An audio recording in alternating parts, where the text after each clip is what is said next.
Here's what you need to know before watching The Last Dance documentary. For many NBA fans across the globe, Christmas has come early. We've been locked inside, we've been in isolation for a while now, and this documentary has been pushed forward for a reason. NBA fans have been dying for this. A Michael Jordan, Chicago Bulls documentary. This will be special. Something that brings us joy, entertainment, and should hopefully create a discourse on social media whilst this series continues.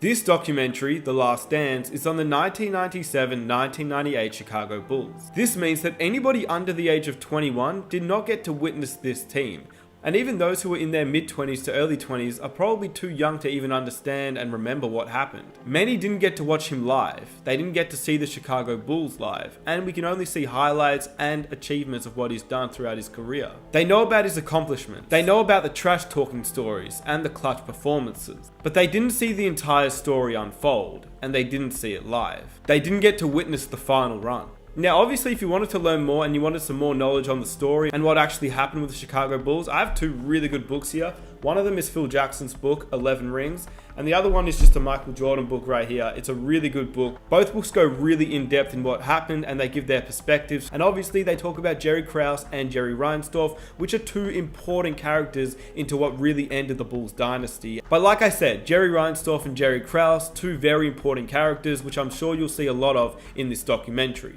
But for those that don't know them or didn't get to witness what they did, let's break it down. If you enjoy these types of videos, I'd greatly appreciate if you guys could leave a like to show your support. I really would appreciate if you guys could drop a like. It just helps the channel out so much. If you enjoy NBA content every single week, why not hit that subscribe button? We're going to be covering a lot of MJ in the whole documentary, and obviously we cover NBA topics every single week. And of course, let me know what you want to see through the MJ documentary in the comment section down below. What are you expecting out of the whole documentary? Are you excited? Are you not that excited? Do you think it will just be more on Jerry Krause and not really on the Bulls? What are you expecting out of the documentary? Now, without further ado, let's get into the video. Here's what you need to know before watching the Michael Jordan Last Dance documentary. I would never say I was cutthroat. I was a competitor. Cutthroat sounds like I'm a villain. I'm not. I'm a competitor to a point where if you're my opponent, if I knock you down, I'm not picking you up. The first thing that you should know about Michael Jordan's Chicago Bulls before watching this documentary is, number one, the Chicago Bulls were legitimately old. Yes, much of the blame I'm sure you'll see in this documentary will be put on Jerry Krause, who was the general manager of the Chicago Bulls at the time, and basically throughout Jordan's entire career, except for his rookie season. Of course, I'm an NBA fan above all else. I wish he wasn't the reason they split up, and we'll find out more in this documentary, but I do have one thing to say before you watch this documentary. Jerry Krause knew the Bulls were getting old, and I don't think Jerry Reinsdorf, who was the owner of the Chicago Bulls, gets enough blame. He was the owner of the Bulls, and at the end of the day, he has the control. He was also part of the reason why the Chicago Bulls split up. He let Jerry Krause destroy the dynasty, but I will give Krause this. As we all know, MJ was a proven winner. He always strove to be the greatest, and one of the biggest accomplishments that many NBA fans still marvel at today is the fact that he went 6 for 6. He never lost in the NBA Finals. He had that mentality where unless he was defeated, then he was the greatest. The thing is, he never really lost, which meant that he was always the greatest and still is to this day.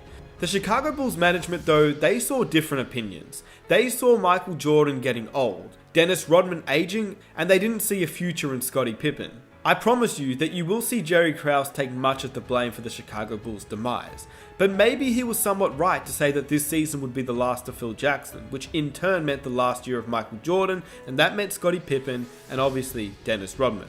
Like I said before, they were legitimately aging. But because it was our third straight year trying to win the championship, everybody was exhausted. And that's what I remember, just the fatigue. And Dennis was, he was all over the map. We some days didn't show up for practice. We didn't know where he was. It just felt like the end, but we found a way to. Dennis Rodman was 36 years old this season, which would be the 5th oldest player in the league if he played today. And in all honesty, he never played the same after the 1997-1998 season. Michael Jordan, look, he was the greatest. He was still Mike, and you could never count him out, but Father Time eventually catches up to everyone. Could he still have won a championship the next season with just Scottie Pippen? and a 37-year-old Dennis Rodman who was contemplating retiring, they would have probably faced up against the San Antonio Spurs team who was built on dominant big men, when their team wasn't necessarily built around defending big men, but rather dominating with MJ and Scottie. I honestly don't know, nobody has the answer to this, but Michael Jordan was turning 35 years old the next year. Lastly, you had Scottie Pippen, who was 32 years old, which isn't too old, but without Michael Jordan, and of course Phil Jackson, he was still solid, but after all, just a great sidekick to build a team around, but not lead your team. You saw the next season that he declined from a 19-point player to a 14.5-point player, even playing more minutes per game. Now, of course, this could be due to a number of factors. The fact that he was playing for a new team with new players who could actually score the ball, like Hakeem Olajuwon and Charles Barkley, not just MJ, which may have meant that he didn't need to score as much and he could do other things on the court. But either way, he was turning 33 the next year and declining. Look, I'm not saying what happened was right, and you'll most likely see in the documentary that the Bulls wanted to keep going. Jordan wanted to keep winning, but Jerry Krause said no. Was Krause right for doing that? No, he probably wasn't. They probably could have tried to compete for another championship. But what people need to understand is that the Chicago Bulls team was aging. 36 years old Dennis Rodman, a 34-year-old Michael Jordan, and a 32-year-old Scottie Pippen. I'm not saying the Bulls would have won, nor am I saying they would have lost, but maybe it would have been bad for Jordan had he lost in an NBA Finals and the record have been 6-1. As you can see, the Bulls management was thinking in the long term, as a franchise. This was the mindset of the management of the Chicago Bulls, which I think needs to be noted. Obviously, the Bulls had just come off an NBA championship, and that was the mindset that the Bulls had. They were still champions. But Jerry Krause already knew that this Bulls team was breaking up, even before they won the championship that season. And this was because the management had agreed that they would not bring Phil Jackson back, which meant that if Phil Jackson doesn't come back, Jordan doesn't come back, Rodman leaves, and Scottie Pippen gets traded. So with management making it clear to the Bulls that this would be the last and final run, and Phil Jackson not coming back, this was the reason why the players allowed for access for games and trainings to be filmed. They already knew it was the last and final run, and that's why the end documentary is named The Last Dance, named after what Phil Jackson called the 1997-1998 season. You know, the beginning of the season, it basically started when Jerry Krause told Phil that, you know, he can go 82-0 and he would never get the chance to come back. And, you know, knowing that I married myself to him, you know, obviously, and if he wasn't going to be a coach, then, you know, obviously I wasn't going to play. So Phil started off the year by saying this is the last dance, and we played it that way. But in terms of Jerry Krause and his management, you can sort of visualize why Jerry Krause wanted to start rebuilding. He did realize that this team was aging significantly. And I think that's something that's also important to know. Number 2, Michael Jordan will open up. We finally get to see the real Mike. Michael Jordan as a savage. Michael Jordan that the stories tell us. Michael Jordan, the killer on the court, but also the trash-talking beast that we never really got to witness outside of what other players would tell us. Michael Jordan. Michael Jordan. Michael Jordan. Michael Jordan. Michael Jordan is the greatest. This won't be like the media interview Michael Jordan, or the guest host Michael Jordan, who stays calm, cordial, and just tells his story very peacefully.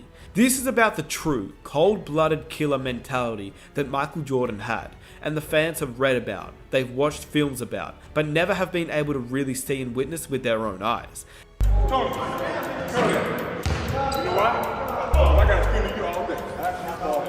He's already come out and said with a quote that people will think I'm a horrible person once they watch the Last Dance documentary.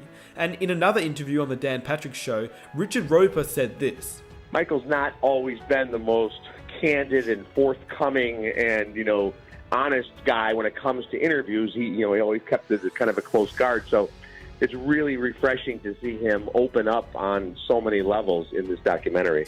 Of course, we will get to see him go in on GM Jerry Krause, as he was once quoted as saying, "It's not just players who win championships, organizations do." Krause has then said he was misquoted, and the actual quote was that players and coaches alone don't win championships, organizations win championships.